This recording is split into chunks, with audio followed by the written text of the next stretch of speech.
China is quite unique in the world, with an unmistakable character and overflowing with color. For Europeans, it almost feels like another planet.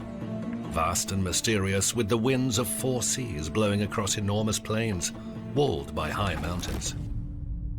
Every real traveler dreams of visiting China, but it's almost impossible to fully understand and embrace the country because it's a land with so many faces. Each city and village is different, with its own style of architecture, culinary peculiarities, and sometimes even dialect. It's no secret that people from different provinces can struggle to understand each other.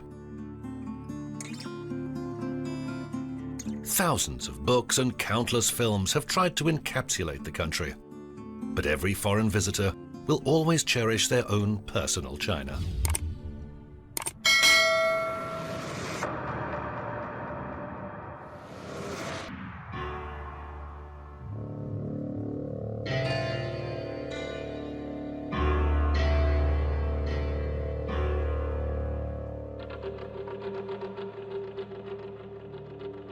China first revealed itself to the world in the 2nd century BC, with the beginnings of the Great Silk Road, the trade route that ran from the heart of the Celestial Empire all the way to the Mediterranean Sea.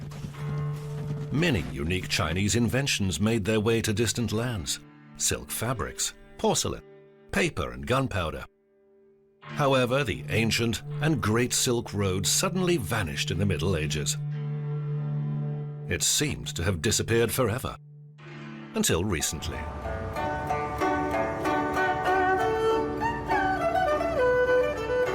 The Chinese government decided to reach back into history with a grand initiative and breathe new life into that ancient and legendary trading route. The objective is to develop and enhance both economic and cultural partnerships with the other countries along that ancient trail. After all, despite their differing cultures, those civilizations all share the same road and the same journey. Концепция достаточно глубокая, последовательно прорабатываемая, я имею в виду шелковый путь, и уже, в общем-то, реализуемая на данном этапе через серию соглашений Китайской Народной Республики как инициатора проекта с различными государствами, имеющими к нему тот или иной интерес. А таких государств много. Мы уже сбили со счета, их как минимум больше 60. Они охватывают большую часть земного шара.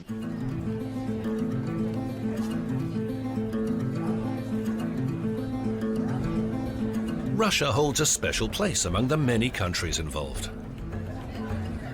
The first step towards integration between the People's Republic and Russia is a media forum for journalists from both countries. It's hosted by China Radio International.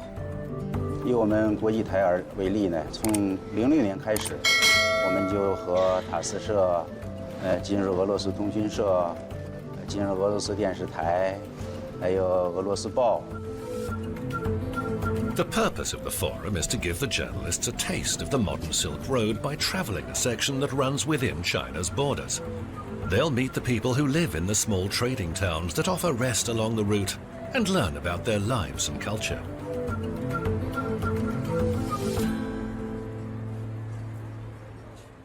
以我们国际台儿为例呢，从00年开始，我们就和塔斯社、今日俄罗斯通讯社、今日俄罗斯电视台，还有俄罗斯报都签署了合作协议，推进了双方的媒体交流。那么在这个基础上呢，每年我们都会策划一系列的媒体交流活动。 The traveling media community's impressions have been compiled into a sort of roadmap, a useful source of information for anyone who wants to study China. Anna Alabert, a Russian radio and TV presenter who's lived in China for 10 years, will be our guide to the modern-day Celestial Empire. Только что директор Международного радио Китая говорил о том информационном взрыве, который сложился в современном мире. И в этой связи сотрудничество между нашими странами в медиа придает особое значение. И особенно здесь интересно это создание единого информационного поля между Китаем и Россией. Я думаю, что я, как российский журналист, тоже смогу принять в этом участие. Я очень, в общем-то, рада. За многие годы работы в Китае я бывал в разных регионах, в том числе, конечно, и в тех, которые так или иначе тяготеют к шелковому пути. Тут я бы отметил очень бережное отношение наших китайских партнеров к своему историческому наследию. В Китае к этому относятся, я бы сказал, щепетильно, воссоздавая то, что можно воссоздать, сберегая историческое наследие. Это заслуживает всяческого уважения.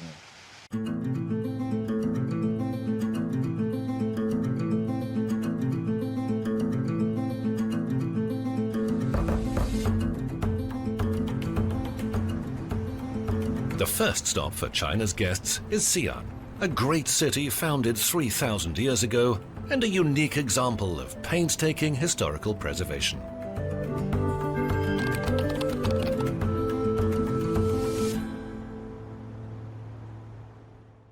中国在曾经有14个朝代在陕西建都，有1100多年的历史。我们的馆藏文物就多达100多万之多。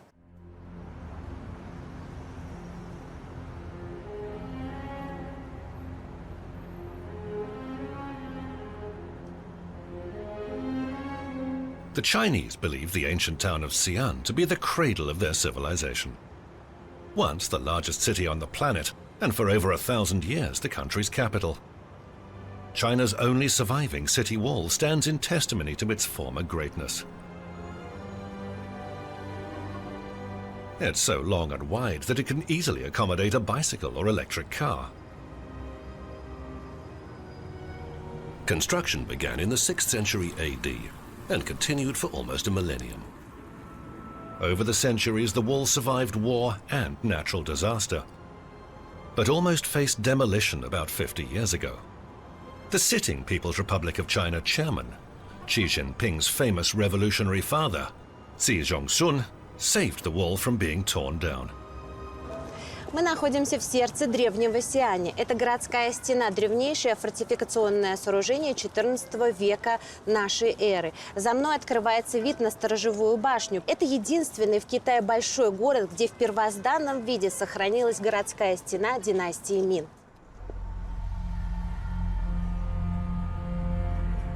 In ancient times, long before the wall, merchants who traveled the Silk Road encountered a glorious burial mound concealing a chamber.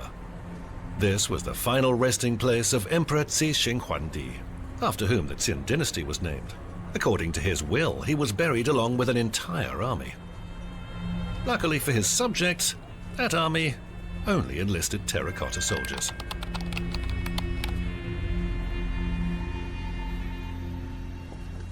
В мире осталось не так уж много чудес, и сейчас одно находится прямо передо мной. Это памятник известен по всему миру, 3 века до нашей эры. Это чудо уникально, и по своей значимости с ним может сравниться гробница Тутанхамона в Египте. Я давно мечтала попасть в это место, и сейчас мечта сбылась. Ну что ж, за мной, пойдем посмотрим?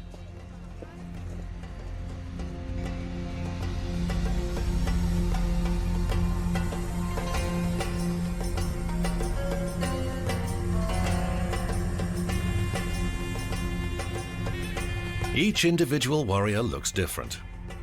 A total of 10,000 statues were made, each with its own face, clothing, equipment, and weapons. The regiment of clay included infantrymen, archers, and horsemen.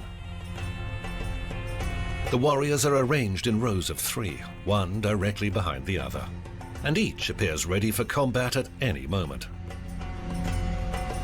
Listed as a UNESCO World Heritage Site, excavation here has never stopped. The famous Terracotta Army has become one of China's best-known attractions, drawing crowds of international tourists to the city of Xi'an. 所以我们去年接待的境外的游客300多万，在5年的时间，我们陕西接待的境内外的游客已经超过14亿人次，仅就这个人数来讲，就相当于全球人口的1/5这样一个体量。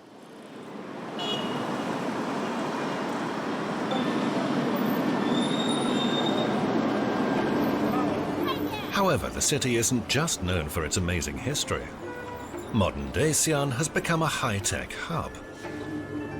For example, a joint Russian-Chinese innovation park is currently under construction.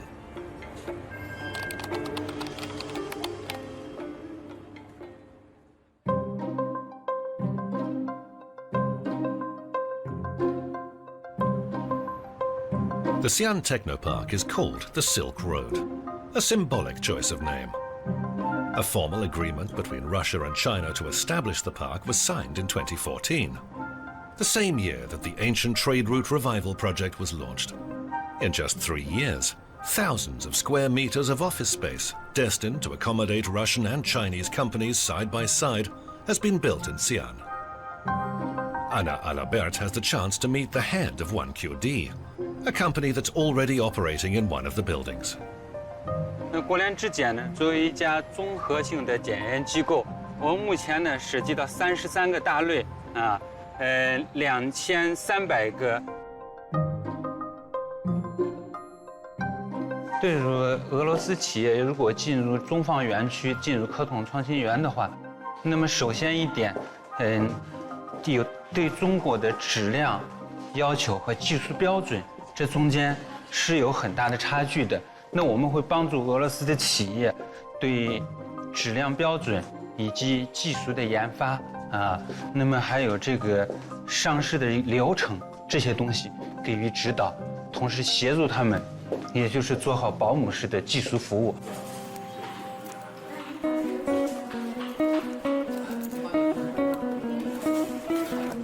The example set by that one company exemplifies the way China's entire economy works.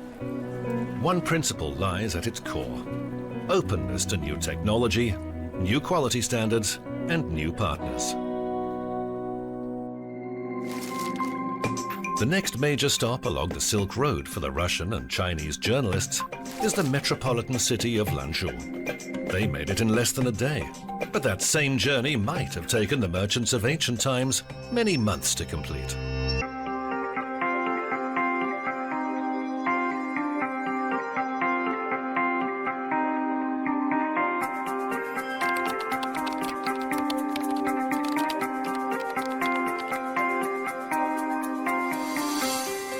As the forum members travel by bus through China, the view from the window makes it hard to believe that the town rightly considered the jewel in the Silk Road's crown could lie in the middle of such a vast desert. Lanzhou straddles the snake-like Huanghe River. 2,000 years ago, this city was the only oasis of rest along a more than 1,500-kilometer stretch of the Silk Road. Modern-day Lanzhou has reclaimed the significance it gradually lost from the Middle Ages onwards. The metropolitan city is now a major transport hub.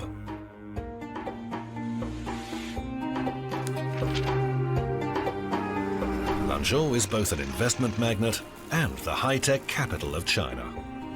It's hard to believe that just 50 years ago, it was a humble town with no roads or industry.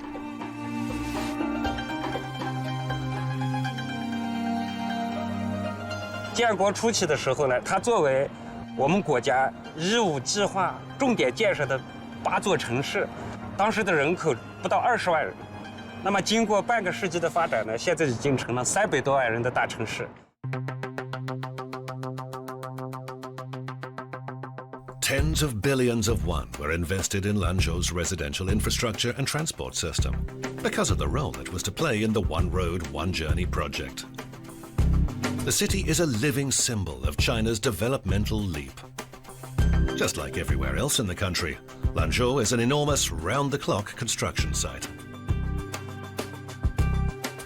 出行都很方便，我们不大到一带一路，小到我们兰州要跟好多国家，包括东面的我们国内的好多的城市，它都有直达的航班。然后呢，我们就是高铁，就动车。 啊，动车马上就是要贯通，一贯的。我们目前到。旅客朋友们，你们好，列车已经开始运行，站台和列车间存在间隙，请您看护好最后的两人。Kita поражает масштабами строительства современных железнодорожных вокзалов. Уже к 2025 году протяженность высокоскоростных путей составит 38 тысяч километров. Железные дороги – визитная карточка экономического пояса шелкового пути. 我们向西开放、开通了兰州号、天马号、嘉峪关号等中欧、中亚的班列，现在整个运行正常。同时，以兰州的中川国际机场、敦煌国际机场和中亚、欧洲的国家开通了17条航线，使国外的人流、物流得以沟通。 The name Lanzhou means City of Flowers.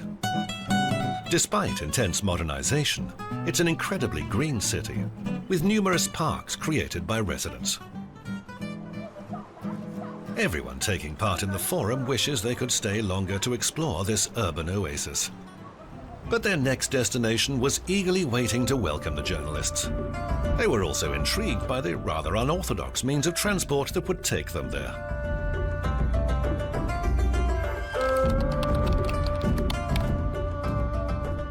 Честно говоря, путешествие вместе с караваном достаточно сомнительное удовольствие. Повсюду песок и солнце. Я чувствую невыносимую жажду и ужасно жарко.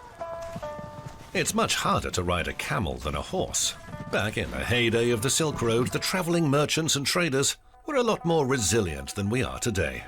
Сидя верхом на верблюде, я чувствую себя, ну если не путешественником Марко Поло, то уж точно древним купцом, который перевозил свои товары по Великому шелковому пути с востока на запад.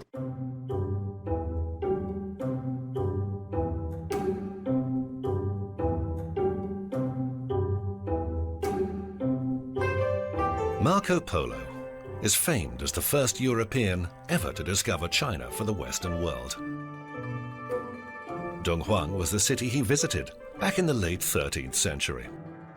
That was roughly when the settlement became ancient China's first real tourist attraction.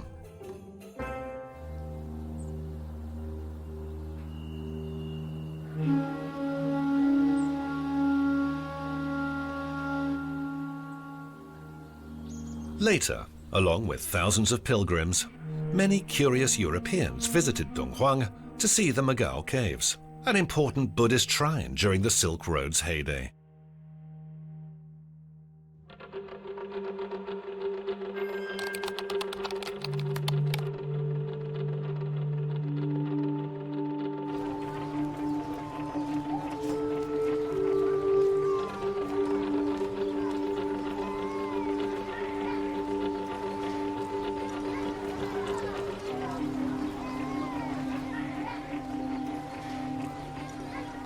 В IV веке нашей эры монаху по имени Лэцзунь именно здесь было видение. В лучах солнца он увидел 1000 Будд. Монах решил, что это знак, и начал прорубать в скале первую пещеру. А спустя тысячелетия здесь уже сложился настоящий большой храмовый комплекс. This is a place where people report sensing a powerful energy. The Magao Caves date back to the 4th century. Their construction spanned a full 14 centuries. Almost 500 caves have now been excavated, and archaeologists have unearthed more than 2,000 unique painted sculptures and frescoes.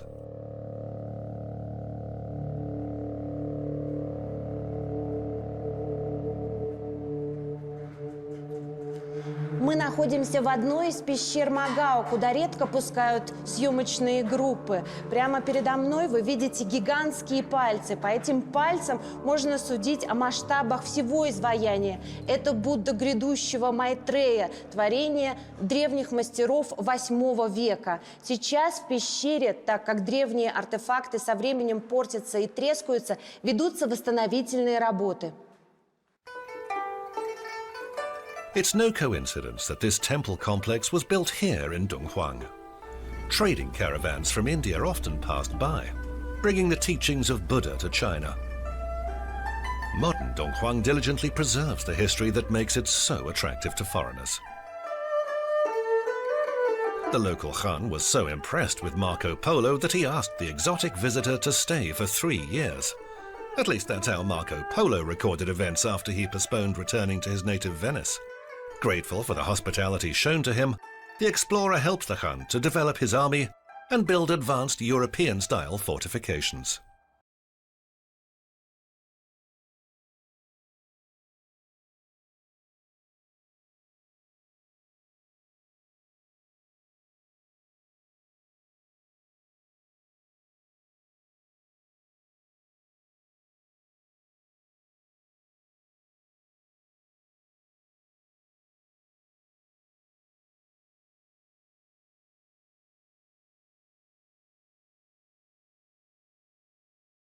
阳关是丝绸之路上的一个重要的关隘，那么丝绸之路全长几千里，连接几大洲，那么历史上呢有这个文化使者往来，也有朝廷的官员往来，那么也有这个大量的商旅往来，他们要传播这样的这个物质文化还有精神文化，那么都要经过阳关这个地方。阳关呢，可以说，是历史上最早的海关。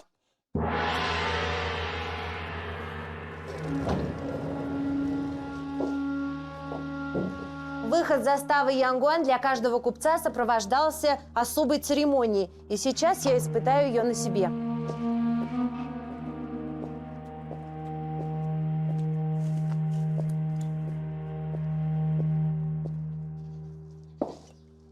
В первую очередь купца встречал начальник погранзаставы.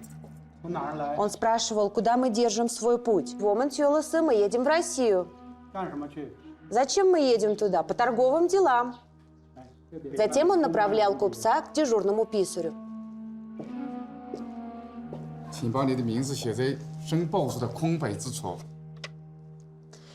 Далее чиновник выдавал купцу специальную квитанцию, на которой следовало указать его имя, а также зачем и куда он следует и о целях поездки.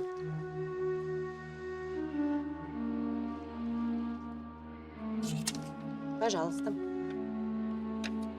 Далее купцу выдавали особую грамоту, что-то наподобие современной визы.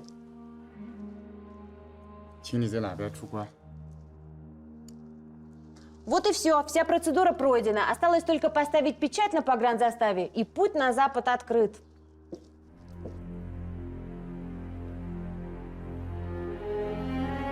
Here in Donghuang, a section of the original Silk Road survives to this day.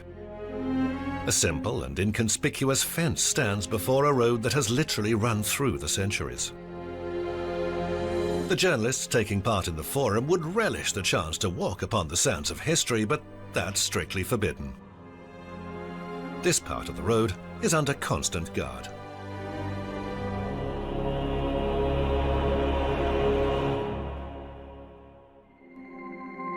The Xinjiang Uyghur Autonomous Region covers an area of 1,660,000 square kilometers.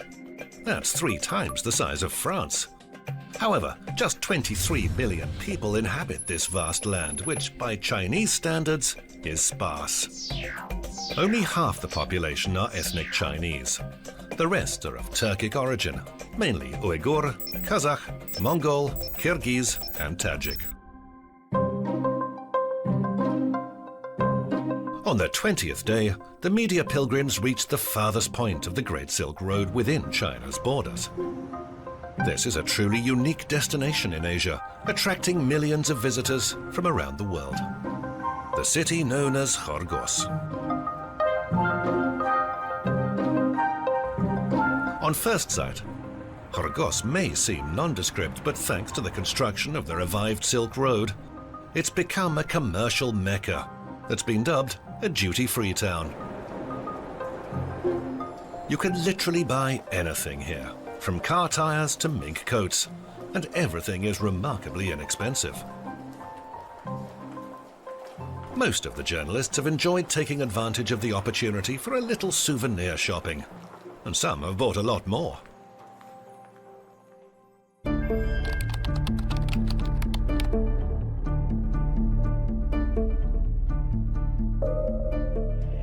On leaving the checkpoint, a symbolic border can be seen on the road. A red and a blue line, with China facing the red side and Kazakhstan spreading beyond the blue. There are many checkpoints in Xinjiang, but only in Khargos is crossing the border quite so easy.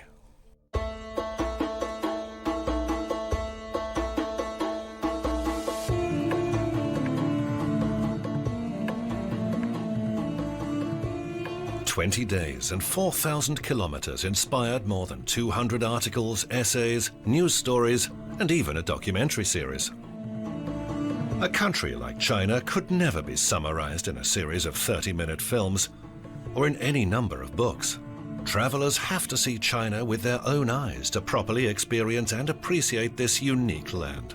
There's no other way to truly know and love this mystery of a country, but perhaps this brief introduction may inspire others to explore it for themselves."